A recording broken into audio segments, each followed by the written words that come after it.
අපේ රෙසිපි සිංහල මගේ YouTube නාලිකාවට ඔබ සියලු දෙනා සාදරයෙන් පිළිගන්නවා.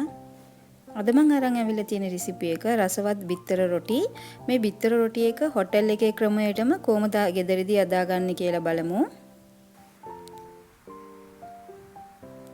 මම පාන් පිටි කෝප් එකමාරක් ගන්නවා.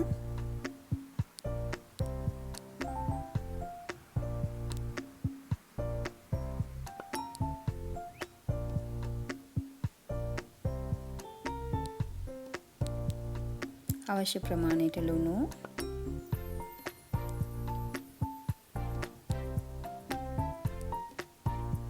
පොල් තෙල් මේ සැන්දක්.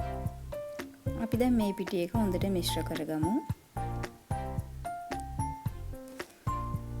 ඔබ මගේ channel එක පළවෙනි වතාවට බලන කෙනෙක් නම් මගේ channel එක subscribe කරලා නැත්නම් පාලෙන් තියෙන subscribe button එක press කරන්න. ඒ සමගම තියෙන bell icon එකත් press කරන්න. එතකොට මම වීඩියෝ upload කළ සැනින් ඔයාලට miss කරන්නේ නැතුව මගේ වීඩියෝ බලා ගන්න පුළුවන්. අපි මේ වගේ වතුර ටික ටික එකතු කරලා මේ පිටි එක අනාගමු.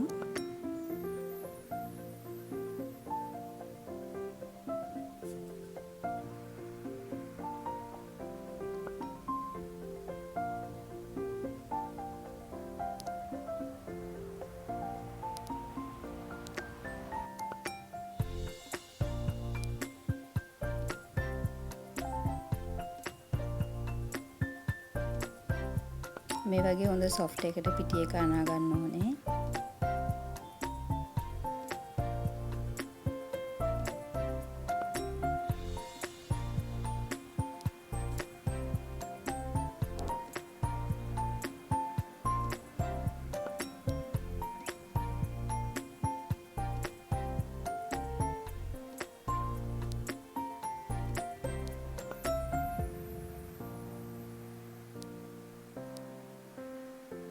මම මේ වගේ අනාගත පිටියකට පොල් තෙල් චුට්ටක් එකතු කරගන්නවා. මේ පොල් තෙල් ටිකක් එකතු කරලා නැවත හොඳට අනන්න ඕනේ පිටි එක.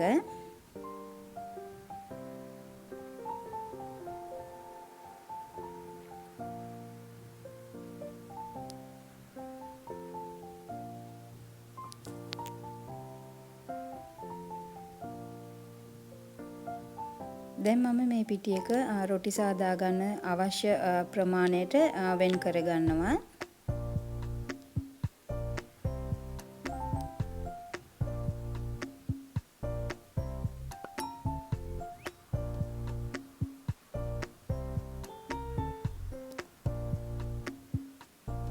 දැන් අපි මේ පිටි එක පොඩි පොඩි ගුලි අදාගමු මේ වගේ.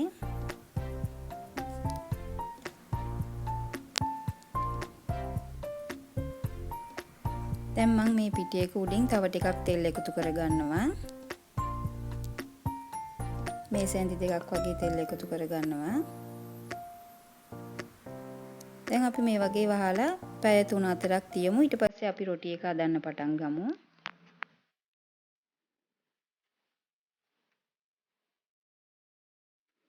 බිත්තරයකට ලුණු එකතු කරගන්නවා.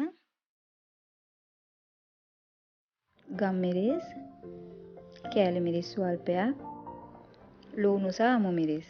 දැන් ලුණු අමු මිරිස් ගම් මිරිස් එහෙම කන්න කැමති නැත්නම් නිකන් බිත්තරයක විතරක් ලුණුයි ගම් මිරිසුයි එකතු කරලා මිශ්‍ර කරගන්න පුළුවන්.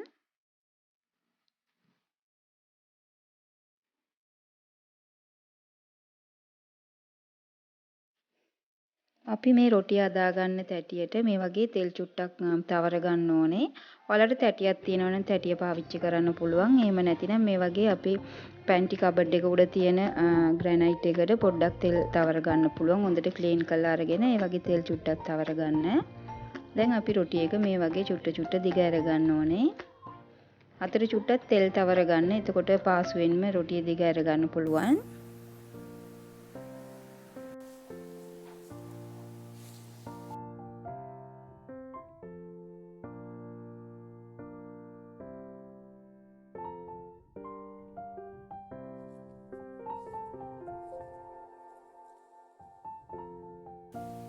තැටිය රත් වුණාට පස්සේ අපි රොටිය මේ වගේ පුච්ච ගමු.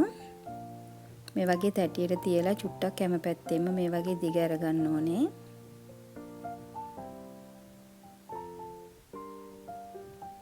ගින්දර හොඳට අඩු කරලා තියන්න ඕනේ මේ අවස්ථාවේ.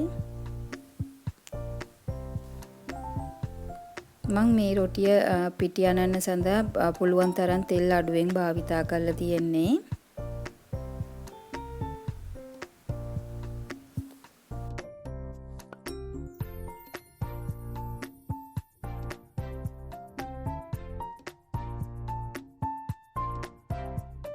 දැන් මේ අවස්ථාවේ රොටියට අරි මැදින් මම මේම බිත්තරේ ටික වක් කර ගන්නවා.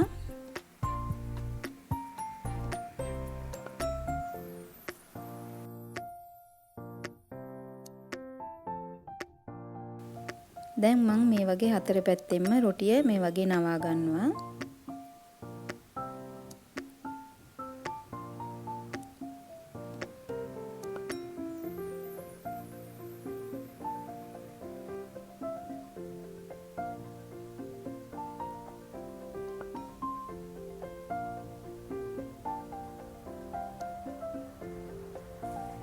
මේ වගේ ඇඳ තියලා අපි චුට්ටක් මේ වගේ තද කරගමු. දැන් එක පැත්තක් පිච්චිලා තියෙන්නේ. මම අනිත් පැත්ත අරව ගන්නවා.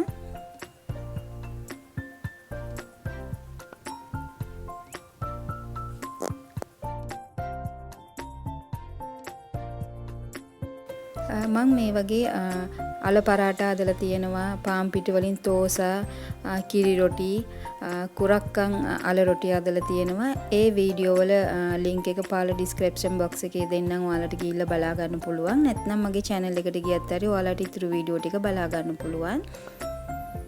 අපි ඒ වගේම ඊතුරු රොටි ටිකත් අදාගමු.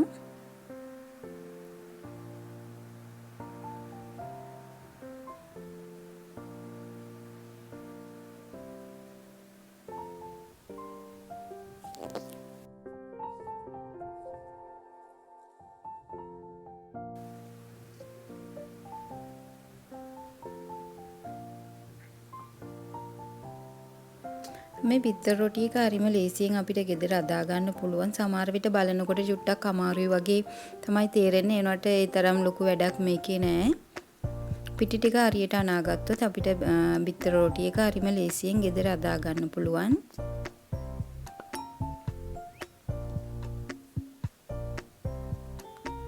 ඔබට කැමති නම් බිත්තර වෙනුවට සැමන් තෙල් දාලා උනත් මේ වගේ ස්ටෆ් කරගන්න පුළුවන්. බිත්තර වෙනුවට සැමන් භාවිතා කරන්න පුළුවන්. සමහර අය කැමති සීනි සම්බල් දාලා ඕනනම් සීනි සම්බල් අදලා මේ වගේ බිත්තර වෙනුවට සීනි සම්බල් උනත් භාවිතා කරන්න පුළුවන් අපිට.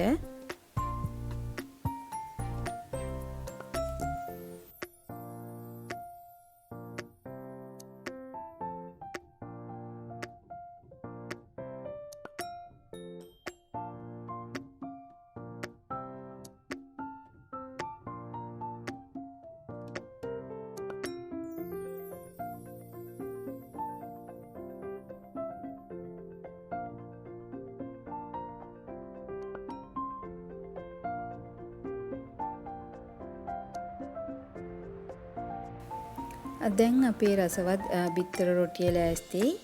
ඔබත් මේ වගේ ගෙදර හදලා බලන්න. ඔබ මගේ මේ රෙසිපි එකට කැමති නම් මේ වීඩියෝ එක ලයික් කරලා යාළුවොත් එක්ක ෂෙයා කරන්න. නැවත මෙවන් රසවත් රෙසිපි එකකින් හමු වනතුරු ඔබ සියලු දෙනාට සුබ දවසක්.